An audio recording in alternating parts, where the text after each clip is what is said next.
All right, we're gonna start cracking open these vault tracks. This is my review for disc 3 of 1999 Deluxe.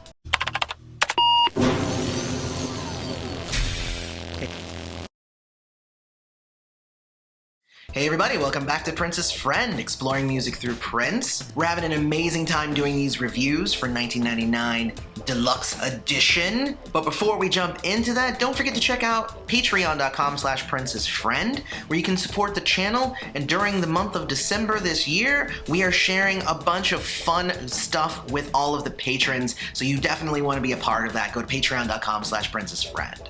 Alright, so now I'm going to give you guys a taste of each of the vault tracks on disc 3 that you're going to be getting as a part of this amazing set. And there really are some great ones on here. There's some alternate versions, there's some songs that maybe you've never heard before, and I'm pretty happy to have it in my hands. So hit like, subscribe to the channel, hit the bell notification, and let's get into this.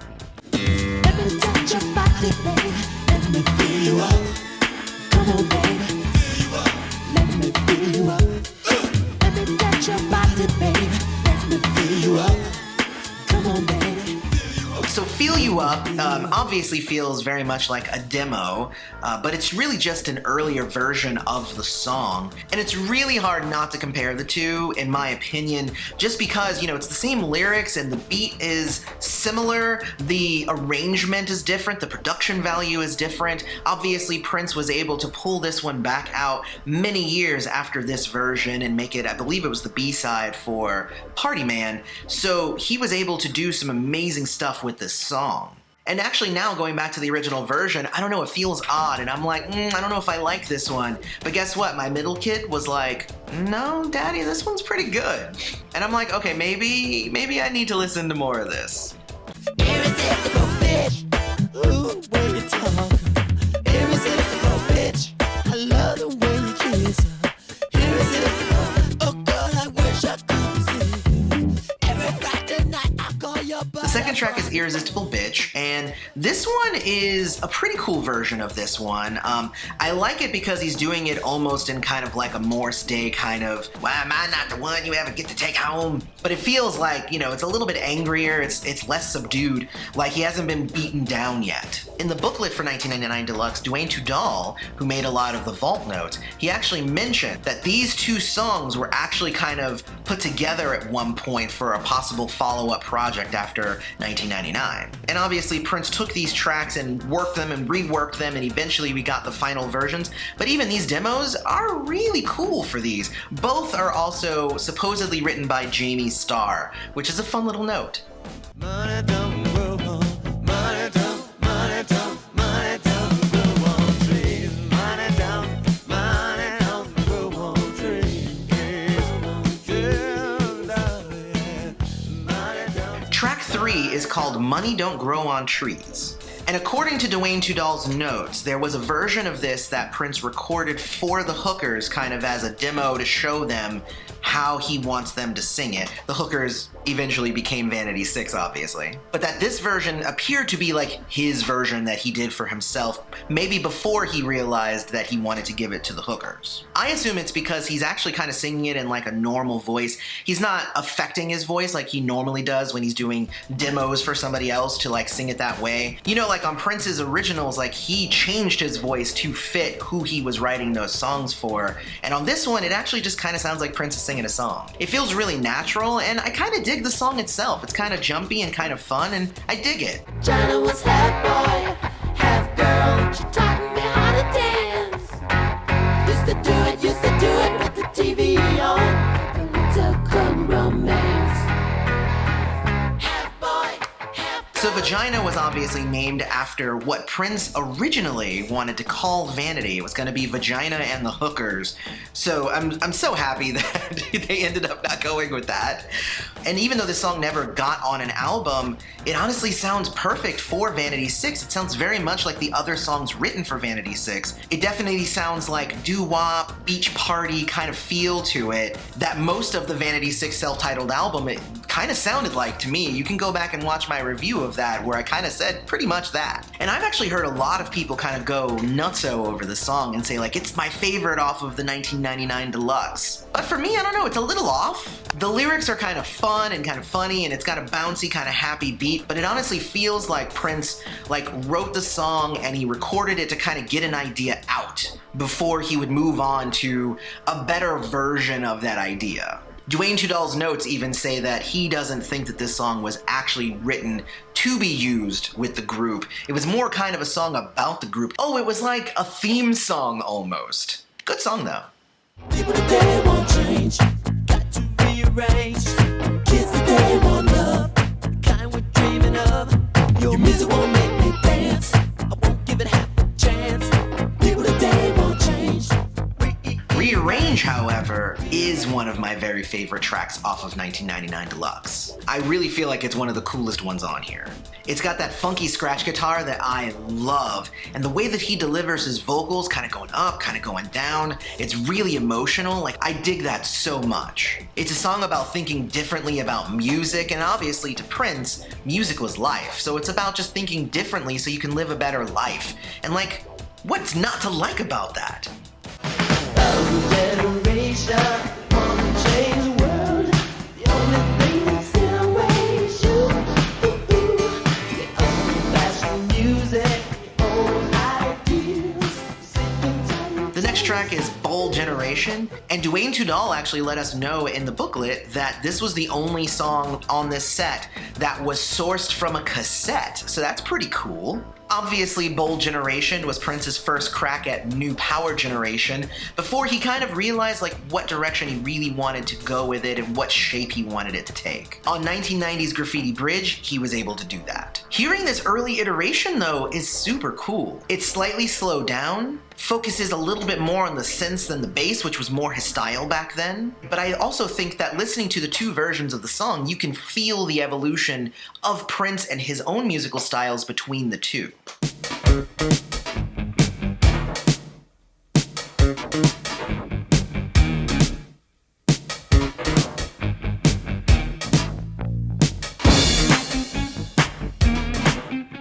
So this instrumental track comes from the fact that Prince didn't always like have a name for anything that he did. And the story that was told by Peggy McCreary, who was one of Prince's sound engineers around this time, she says that she needs a name to write on the tape that they just recorded so that they can file it. And he's like, I don't know, give it a name. She's like, you know, you have to give me a name. He's like, well, what's your middle name? She says, Colleen. And he goes, well, then that's the name of it.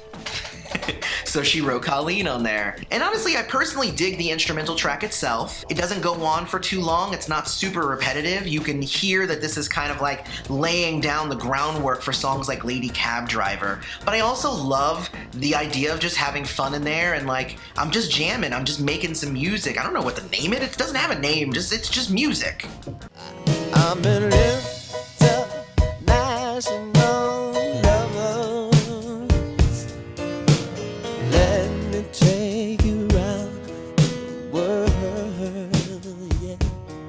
And then of course this one is the one that we heard weeks ago, International Lover Take 1. And it is a wonderful take on International Lover. And it just feels very different. Like Prince isn't in his like super seductive mode. He's in his like playful seductive mode. He's not doing his falsetto. He's kind of just singing it low and having a fun time with it. And you can feel that in the track. I really, really like this version of International Lover. It's Prince on the keys, Morse on the drums, which you know is always a good combo. Dwayne Tudall reveals here that International Lover was supposed to be a time song, and this take was actually Prince singing it in the way that he wanted Morris to sing it, so that he could see that, yeah, it doesn't have to be high in the falsetto, you could sing this song too, and we can make it a time song. And honestly, that's fascinating. Like, I really wish that I could hear a Morris Day version of this song. I think that he could probably kill it, but I'm also happy that Prince held on to it and it became pretty much one of the more iconic songs on 1999. Turn it up, baby. Still ain't wild enough.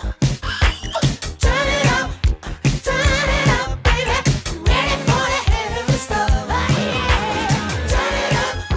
So Turn It Up was made and 13 hours of Prince taking his Lin 1 drum machine and like pushing it to the lyrics and coming up with some really clever wordplay. I love the turn it up. You don't have to turn him on. He's already there. You just have to grab his controls and turn them up at that point. Love it. My only issue is that the way that the song is kind of composed and put together is that it has such an 80s sound to it. Like, it wouldn't be one that I could put side by side, I think, with some of Prince's more modern tracks. I feel like this one is like a time capsule of Prince in this era, which makes it perfect for this box set, but I don't know if I'm gonna have it like on a bunch of different playlists of like mixes of different Prince era music. I do love the guitar work, and it's a fun song though. With you, baby, you're all I want. All I want. Ever since the day I kissed you, it's always been on my mind. Honey, I can't resist you. So, Prince arrived in the studio and recorded a really fun rockabilly song called You're All I Want, which sounds familiar because it's pretty much almost the exact same song as Horny Toad, which ended up being a B-side. This could be a hit on like a country radio station easy. And according to Peggy McCreary, and this is actually a really fun story that she does share, when the song was done, Prince put it on a cassette, tossed it to Peggy, and said, "Happy birthday." And that's totally awesome. Like, it's just another example of the creative freedom that Prince had beyond what other artists had. He could go in, record a song, and just give it away as a present, and it's okay because he recorded 4 other songs in that 2-week period. He's like, I mean, here you go, it's for you, Peggy. And the song itself is pretty cute. Must be something in a wine drink, get the same every girl I've had. Must be something in a wine drink. Why would a woman wanna treat me so bad?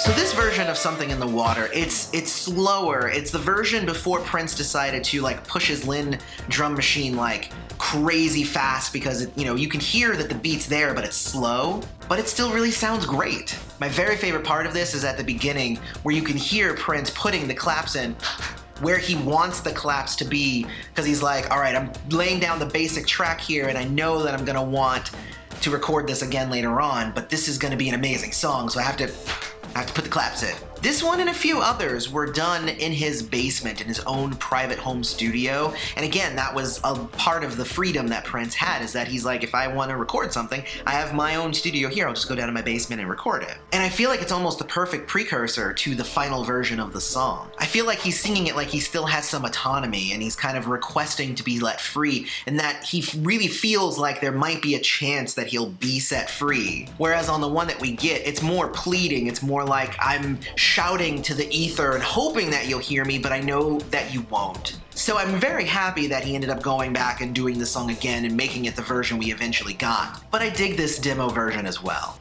Wanna make you happy, do whatever you say.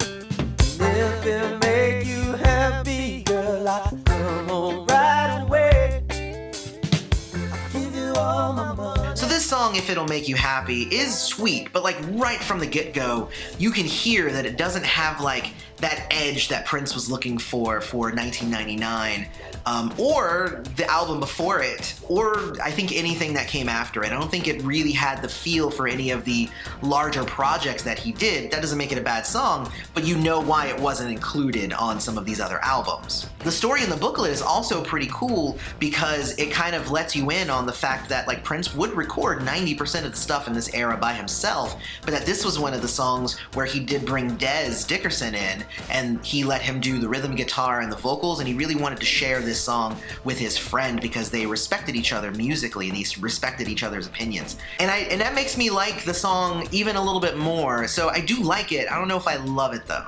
I don't wanna, baby. What we had was good. I'm gone, you don't call me anymore. What I like about this alternate version of How Come You Don't Call Me Anymore is that it sounds like it's live. It doesn't sound like it's in the studio, kind of like how the final version does. It actually feels like you hear the creak in his chair and you hear him kind of humming to himself, you hear him breathe. Like, it has those effects in it that makes it feel like it's live. It makes it just feel like it's a version that he might have played at a concert, and this is just a different offshoot of the original version. Because he does deliver some different vocal inflections, he stresses certain words instead of others, and he does give it a really different feel. I am happy that we got the version that we did get, because this version is a little bit all over the place. You can tell that he's trying to play around with his voice and figuring out where he wants to put that accent or where he wants to raise his voice, lower his voice. But it's really, really fun to see him kind of experiment on this track. Also, the final version that we get removes the beginning piano part of this one, which I really, really don't like.